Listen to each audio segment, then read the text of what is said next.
Boom.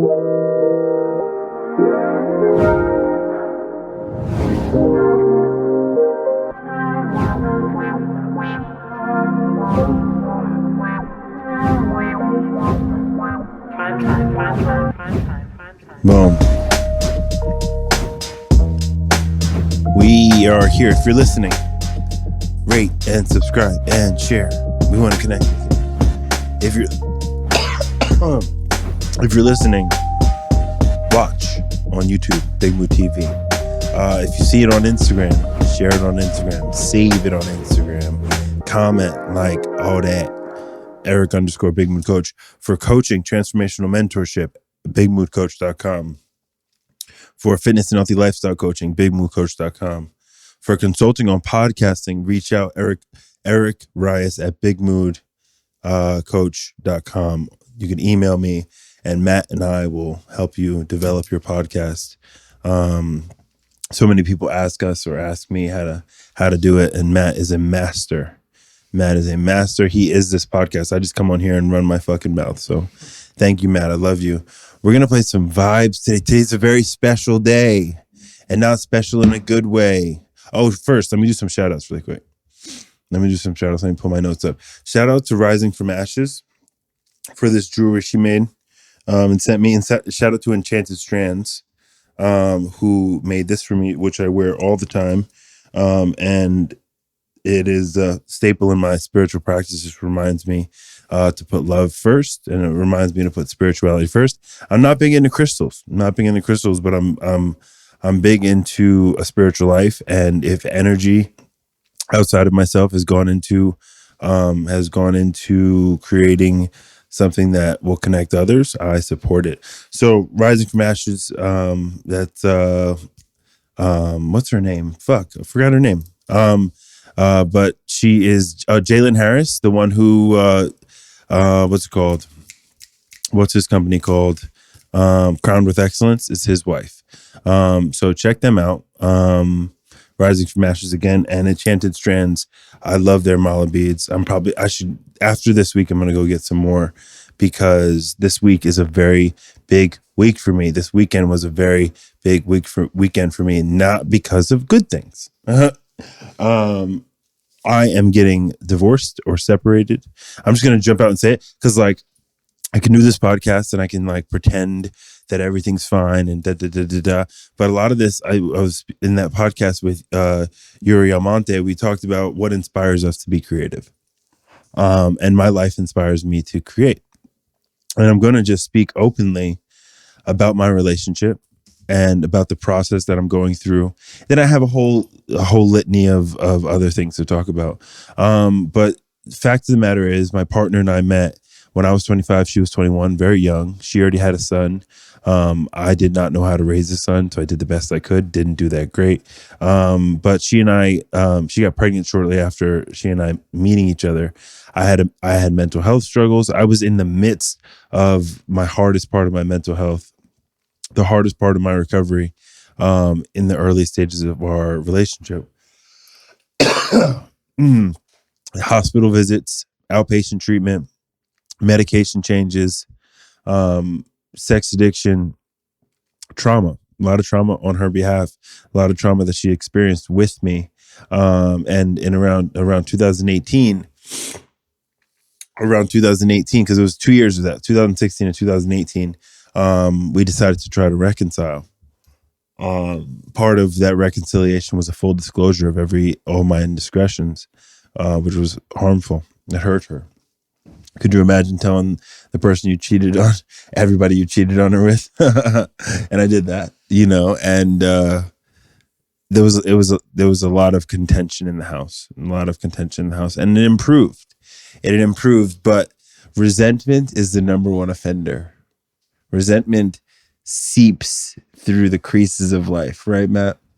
So if you're mad at something, mad at someone or something, and you think, oh, it's removed, it's not removed. It's going to tie in every interaction that you guys have together.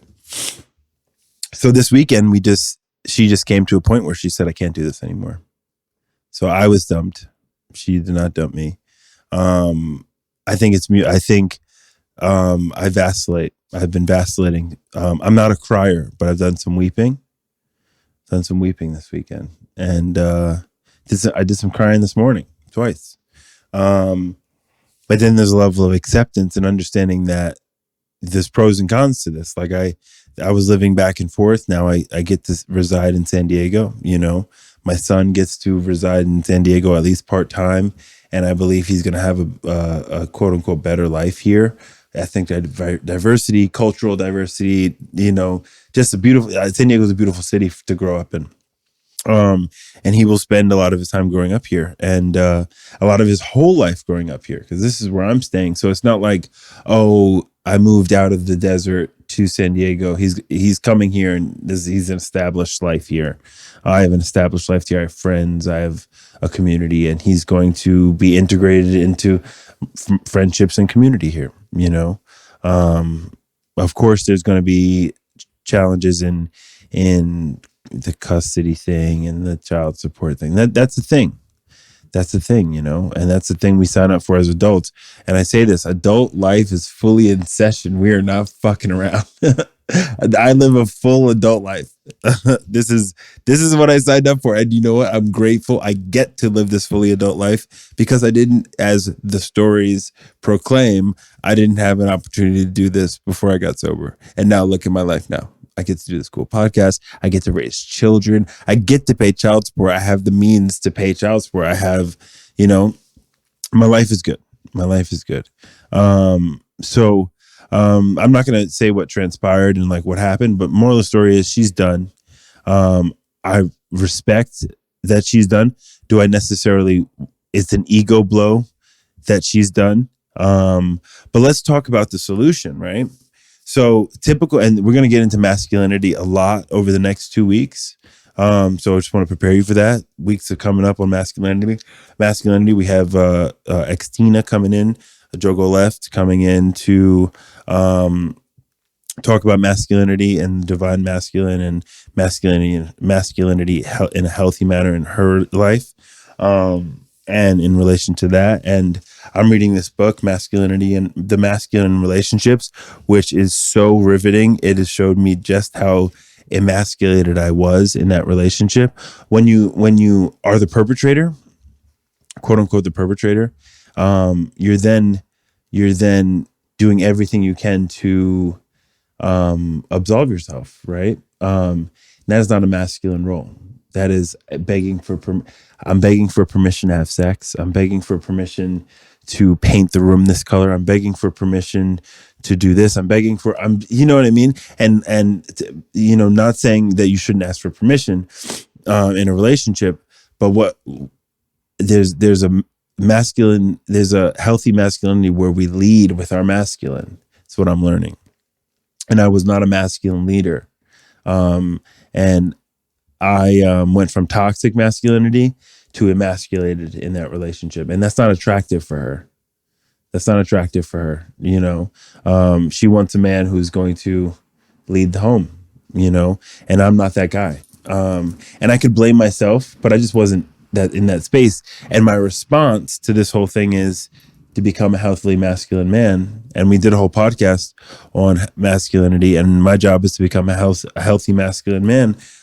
So I can, in the next, you know, because I'm 30, like I'll date around when the time comes. And I'll talk about getting to that in a little bit, but I'll date around, but really a lot of my dating over the next 6-7 years will be an attempt to find the woman I want to spend my life with. I'm not trying to date 25-year-old girls who, you know, I'm not trying to do that. I'm not trying to go through someone's 20s with them. And that's the thing I did with my partners. I went through 21 to 26 with her. And those years are nightmares, right, Matt? I wouldn't, if someone said you get to relive your 20s, never. You would like to relive your 20s, Matt? I don't know if I want to relive them, but I don't look at them as it was like a really bad, shitty time.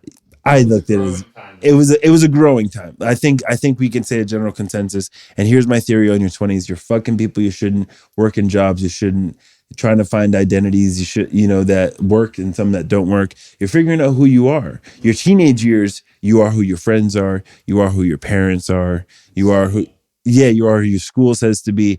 So you have no identity. And your 20s is figuring out that your individual identity, which is tumultuous because you're making a lot of mistakes. And spending too much money, and just your priorities are all fucked up. And mine were to an exponential, like a crazy amount. And my partner, even though she raises children, she didn't realize that she's going through these tumultuous years as well. But she'll know when she turns 30, she's gonna be like, oh, okay. You know what I mean? When she turns 28, she'll be like, oh, okay. Like, even though she was raising kids, we're just emotionally unhealthy in our 20s. And that's where she's at, and there's no fault. And this is where I was, and there's no fault. I don't blame her. There's no fuck her. I have none of those feelings. But anyway, my immediate response, and this is all due to 12-step and a spiritual life. My response is a spiritual response, because my solution to all my problems are a spiritual solution. That is the common theme of this podcast, spirituality. And spirituality without religion. Do you think we do a good job of talking about God without being like gross? I think I do a decent job, like without being like, it's not a church podcast, you know what I mean? And it's not like a woo-woo fucking crystal podcast, you know? I'm looking at Matt, by the way. It's this podcast is going to be kind of conversational. So I think I do a decent job talking about, speaking about God. But for me, my solution to this transition in life is going to be spiritual. First and foremost, the reason I've been crying is because I'm grieving. I'm grieving my family structure. I'm grieving because this is, even though it was unconventional, I had a family here. Her family was my family. I spent all my Christmases with her family.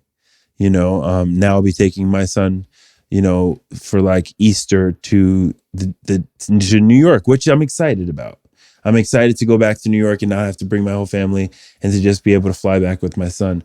I'm excited to spend Christmases here and create our own Christmases, and get to make them special in my own way. In my own way, like for his birthday is coming up, he's gonna have his birthday with his family, and then on that weekend I get to do his birthday. So it's like we're gonna get to make our own memories and our own like thing. So it's just very cool. But my process has been grieving. I've been sad. You know what's sad, and I'll tell you, this is honest to God's truth. She would rather raise 2 children without me than to be with me. I'm that negatively affecting her. That hurts. And that's been hurting my pride and my ego. That's probably my pride and my ego, though, because really, if I'm thinking in a divine sense, I want her happiness to come first. And if I'm not fulfilling that, then let me allow her to be happy. So a few of the process that I'm going through is grieving. And that is going to take a long time. Hopefully not that long, because I'm a healthy man in recovery. So hopefully the grieving isn't. And like right now, if you ask me how I feel right now, I feel fantastic. Even going through this situation, I feel never better, So I feel fantastic right now, generally, but I'm going through ups and downs, sadness and back and forth. But the way I'm going to handle this is a spiritual solution. So I have a shaman coming tomorrow morning to do ritual with me and guide me, because I don't want to go through this. I want to be guided through this. And I want to allow God to guide me through this. I want to allow my friends and men to guide me through this. I want women too. I want women to guide me through this. I just want to be guided through this. I don't want to go through this. Going through it is passive. It's taking all the punches as you walk through this room, and I want someone to hold my hand, whether it be God holding my hand or other men holding my hand and walking me through this. And I refuse to do this alone, and I'm not going to do it alone. Thank God Dylan lives here. He's been talking to me each day as I go through the different phases. So I'm working with some shamans this week. My spiritual practice has gone up. Meditation 3 days a week. meditation. Oh, not 3 days a week, three times a day. I've already meditated today for 10 minutes. I will have my normal hour meditation, and then I'll have another 10-minute meditation. So it'll be almost an hour. Well, then might as well get 20 minutes. There'll be an hour and a half of meditation every day. I'm also fasting. I'm also growing out my beard, which seems like, why is that? But I'm growing out my beard throughout this process. I'm going to clean it up, but I'm not going to shave. I'm going to allow myself to be my raw self, and grow my beard out and, do that. And, I just want to attain wisdom. And another big thing I'm reading is I bought a lot of books on masculinity. So the book that I'm reading right now that I'm captivated in is The Masculine Relationship, a blueprint for inspiring trust, lust, devotion of a strong woman, C.S. Youngblood. And I finished Ego is Your Enemy, and we're going to talk about that today. My takeaways from that book. It just seems everything's aligning, and it might be painful, but God does for you what you can't do for yourself. And God's doing for me what I can't do for myself. There's a lot of logistics stuff that has to be handled. And I'm going through that through, that's what a divorce process is. You go through a lot of logistics, and we're doing that, and I'm taking that in stride, and I'm being very proactive. So yeah, I'm just going through it, and you're going to hear me go through the ebbs and flows, because people talk about authenticity. I think I am authentic, right? Matt, you've heard me say some, I'm authentic, man. I'm authentic. So if this is what I'm experiencing I'm not the only one experiencing divorce and separation and custody. You're not, and I know you are too. I know your cousin is. The divorce rate's 50, upwards of 50%. So I know a lot of us are dealing with this. So let's allow ourselves to deal with this. And let's create space to deal with this. And like I said, Christina is going to come on, and we're going to talk about masculinity in relationships. And I'm reading a lot of texts on masculinity because I was emasculated in that relationship. I went from the sick person who needed a caretaker. So she had that codependent relationship where she was taking care of me. And then I went to the perpetrator. And then I went to the emasculated role of the solver and the fixer and what women are like. I hate to generalize, but maybe Matt will affirm this. Women are like a Rubik's Cube. And one of the sides doesn't have any colors on it. One of the sides doesn't have any colors on it. So you're twisting this Rubik's Cube, and then you show it to them and say, is this the right combination? And they say, no. And then you twist it again, and you show up a couple of months later, is this the right combination? Nah, fam. Nah, you're not cleaning up enough. Okay, is this the right combination? You're not making enough money. It's like, okay, like, and that's what that relationship was like. I was trying to bend and if you look at what I do, that's one thing that, this podcast is a personal development podcast. If you have to wrap it up to something, it's personal development.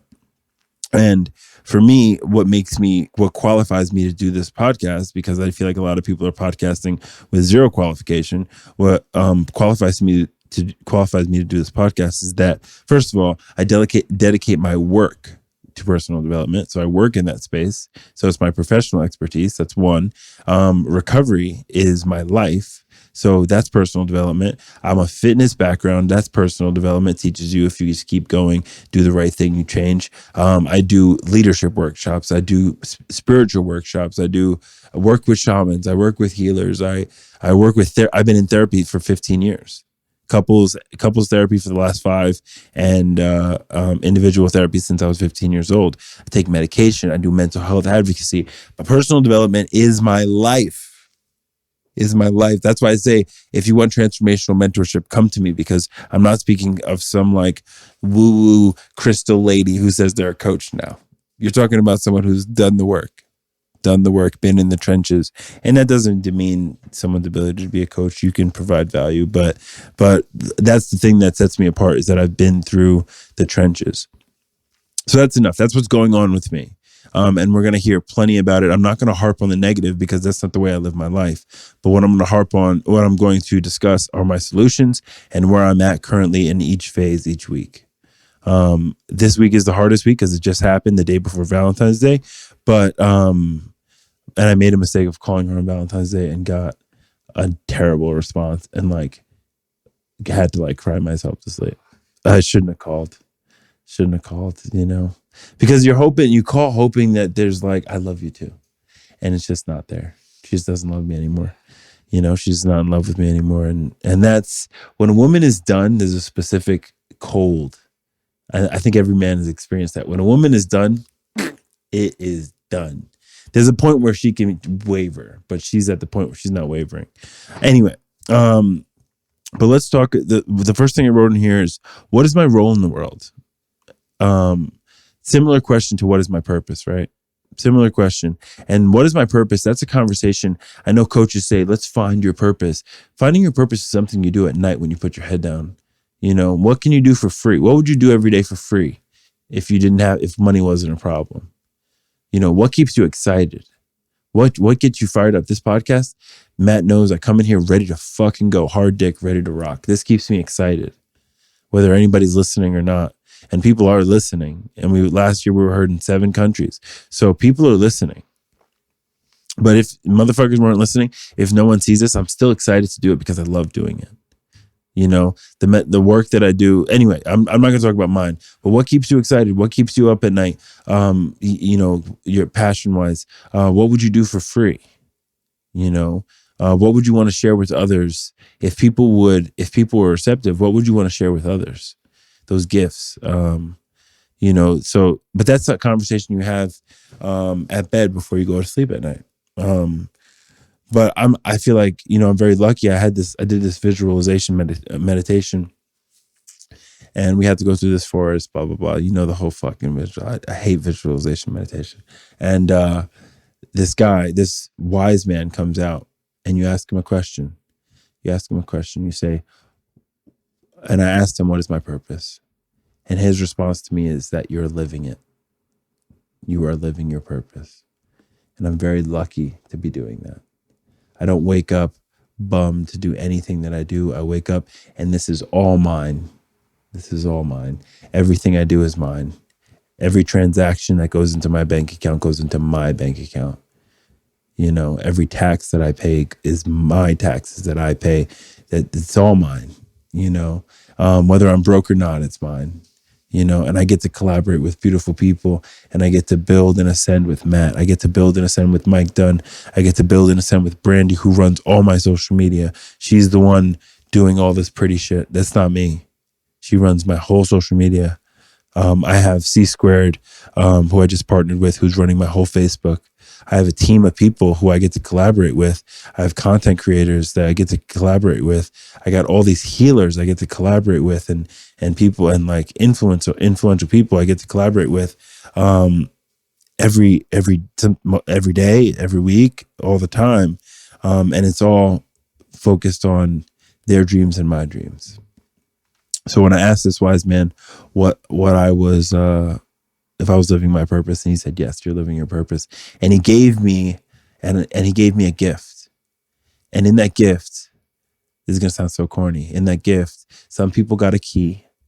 Some people got a ring. Some people got a diamond. There's and everybody got to share what they got. And what I got was my story. What he handed me was my story written out. And that was the gift that has been given to me, as a story of now heartbreak, going through this divorce, and the separation, my heartbreak, my son, my addiction, my sex addiction, my, my sexual trauma, the violence in my life, the issues with my father, the issues with my mother, the contentious battle that's seeming to simmer down with my brother. All of this makes me who I am. And then my professional story, the struggles, the being broke, the grind. I get to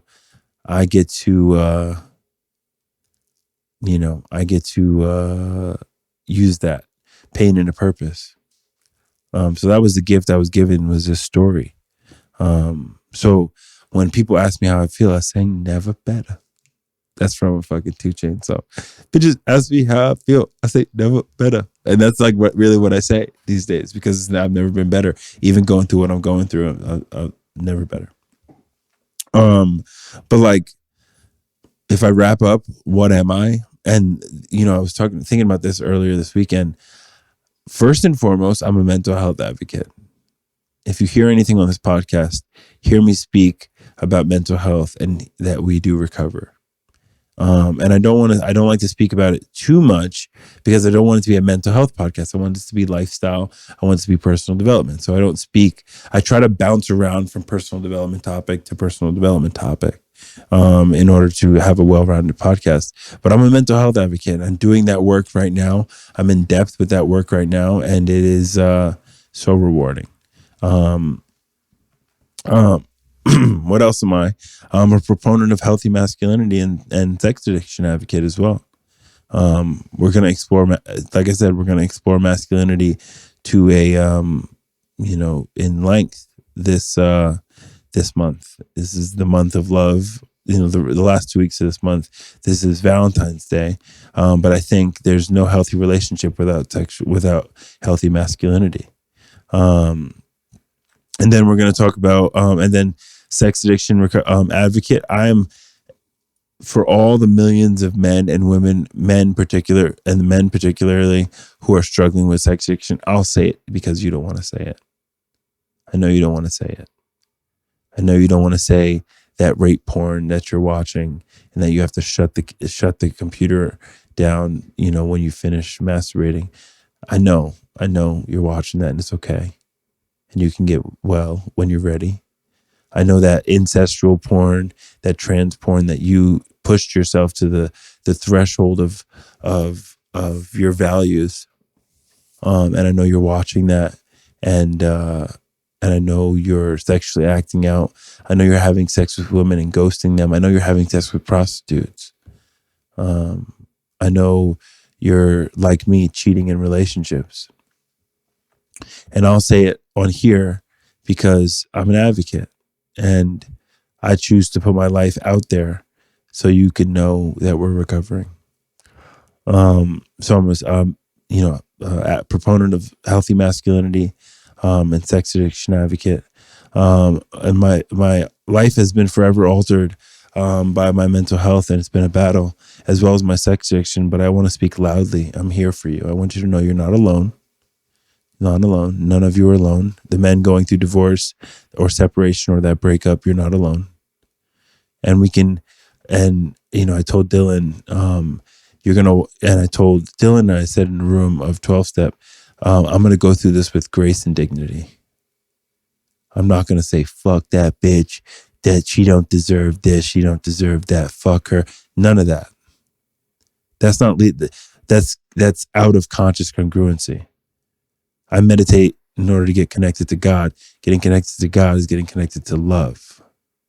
And if I'm treating her that way, I'm not leading with love. That's not healthy masculinity. To say bitch, to say fuck her, that's not healthy masculinity. And this whole time single, I'm focused on that. Also, really quick, it's my spiritual discipline right now is fasting. So I'm vegetarian entirely, and hopefully 1 meal a day. I only want to do 1 meal a day. The meditation 3 times a day, and abstinence. No porn, no sex. Who knows how long? Maybe open-ended, maybe for a year. But no masturbation either. No porn either. And I feel very good. I'm at 6 days, no porn. 6 days, no porn. And I want to continue that. I want to feel all of this, and I don't want to numb out with sex. And there's opportunities to fuck a lot of people. But for me, thinking about going into another relationship, or going into another sexual experience, or going into another intimate emotional experience, to come there with all of my energy and all of my focus and all of my power is going to be profound. It's going to be profound, and it's going to allow a lot of intimacy. And that's something that my partner and I have lacked for years, is intimacy on my behalf. Because I tried to be intimate with her. I tried to speak to her. I tried to talk to her. I tried to make love to her, and I blocked her. I blocked her heart with my indiscretions. I don't blame her. But going into the future, I want to be a free, intimate man, and free from lust is a big one. Free from lust. I'm unfollowing a lot of the hot girls on Instagram. I don't even want to see her fat ass. I don't even want to be triggered by it. I want that problem, quote unquote problem, to be removed. And I'm not one of those free love, healthy sexuality guys. I'm not.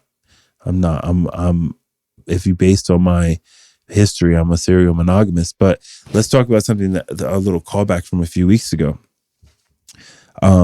I started getting groomed between 6 and 8. And I was in an inappropriate sexual relationship with that man until I was about 14. Had my first girlfriend, who I'm still in contact with, great girl, at 12. Was with her and cheating on her, and making out with other girls in school until I was 13. And then lost my virginity when I was 16. And was already in another relationship by the time I was 15, cheating on the girls in a relationship with, having sex with other girls. I think I lost my virginity at 15. Doesn't matter.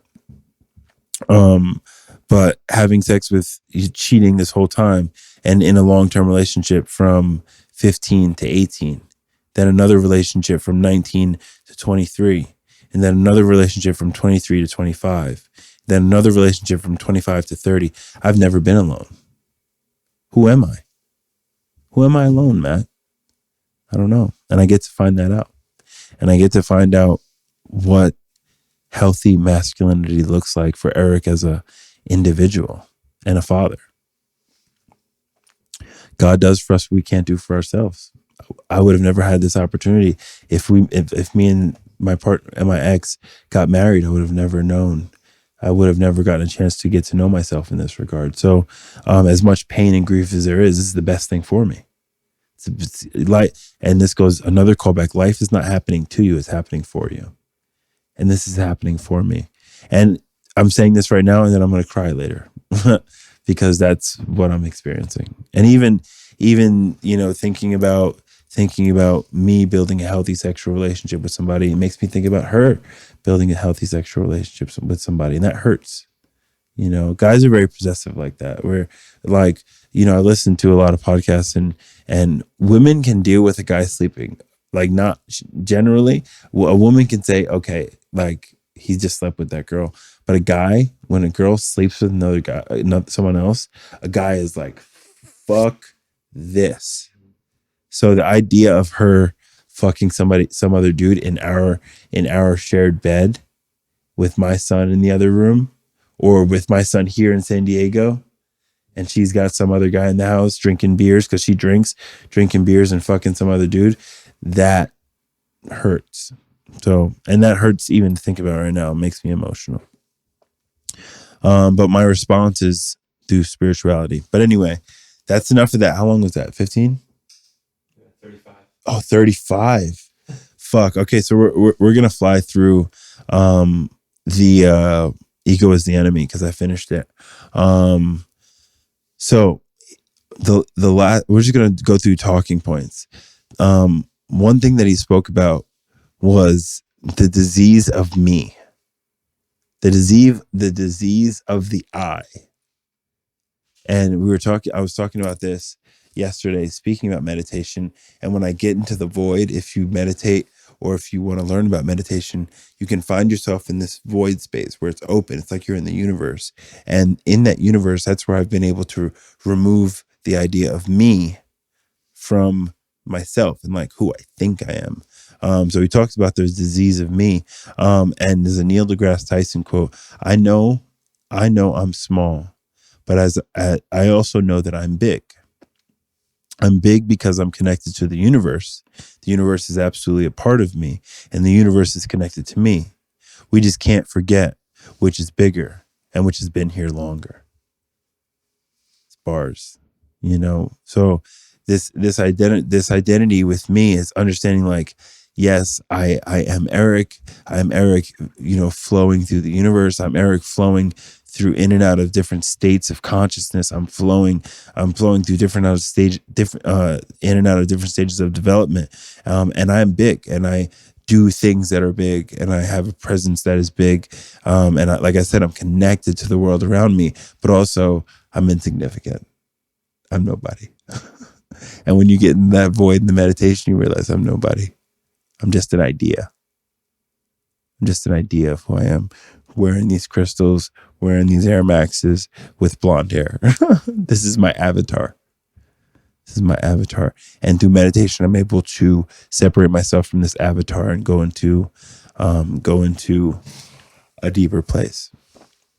Another thing he talked about in the latter chapters of this, and I added this, but he talked about ego sobriety. Ego sobriety. You want to be sober, ego-wise. To me, that's objective. To me, that's being objective. And that's a subjective matter. How do you want to take ego sobriety? That's the only word I wrote down. But for me, that's being objective. That's saying, prove me wrong. Teach me more. Tell me something different. Convince me. Change my mind. I'm wrong a lot. That's one thing that relationship taught me, was that one of the most valuable lessons that I learned in my relationship, my past relationship, was that I don't need to be right. And let me send this message to you, and this will be a sound clip. You don't need to be right, but just because you're not right doesn't mean you're always wrong. And I started to feel like I was wrong. Started to feel like I was broken. Started to feel like I was never going to get it right. I was never going to be enough. That's what I was feeling like. I was feeling broken, like I would never be enough. So I've relinquished, and this is through spirituality, and this is ego sobriety, that I don't have to be right. I don't have to have all the answers. I don't have to have that self-motivating, that propelled engine that just motivates me through ego to be right. It's okay being wrong. Teach me different. Prove me wrong. Show me something else. That's why I'm digging into literature. That's why I'm digging into literature, because I need to learn. I could look at this. This experience. This life that I'm experiencing, and I could look at it as repeating something different. But what I've been doing for the last 24 years in these unhealthy relationships is not working. And I told Dylan when he moved here, my 30s are going to be the best years of my life. They're going to be the best years of my life. Then another thing I wrote was emotional sobriety. And emotional sobriety doesn't mean stoicism, which I love stoicism. And Ryan Holiday, that book is about stoicism. If I can summarize the whole thing. But emotional sobriety, reacting sanely and normally. Anyway, you want to hear a story that is humbling that I haven't shared? So I have the magazine here. I was on the cover of a magazine in the Coachella Valley. I had a full article spread, cover of a magazine. Then I was on the news. Being interviewed about a program that I was in, and heart-centered marketing, and just talking about my business. And then I would come in and do this podcast, and I would coach people. And then what I would do? I would drive Postmates, and I would drive Lyft, to make ends meet. And those are the parts of the stories. Those are the parts of the stories that show me that I'm going to have one of those stories. You know what I mean?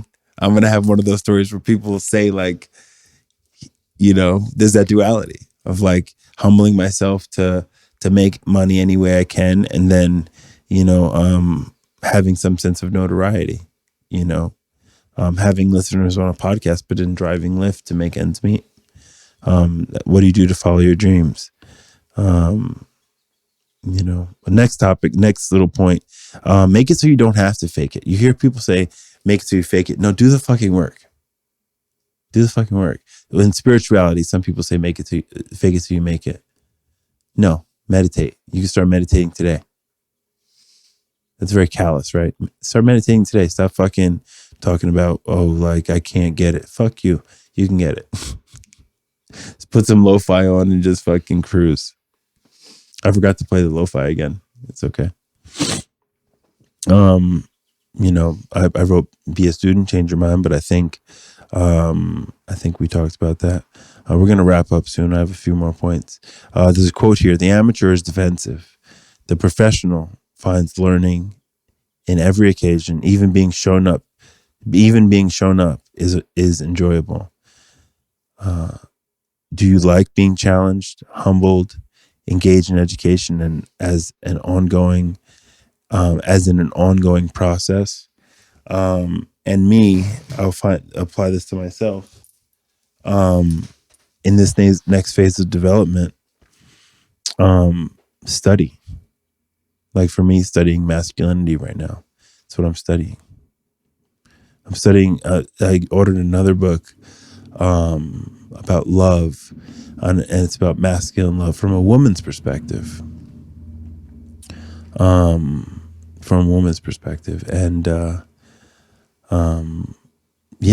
it's continue to be a student. That's self-explanatory. We'll finish on a few things.